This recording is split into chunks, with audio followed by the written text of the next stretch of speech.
The rapid growth of artificial intelligence poses a serious threat to human nature.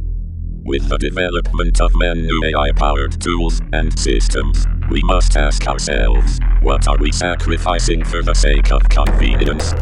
As the line between passion and artificial creativity becomes thinner and thinner, how will we understand what is real and what is simply generated? We are witnessing the death of human nature.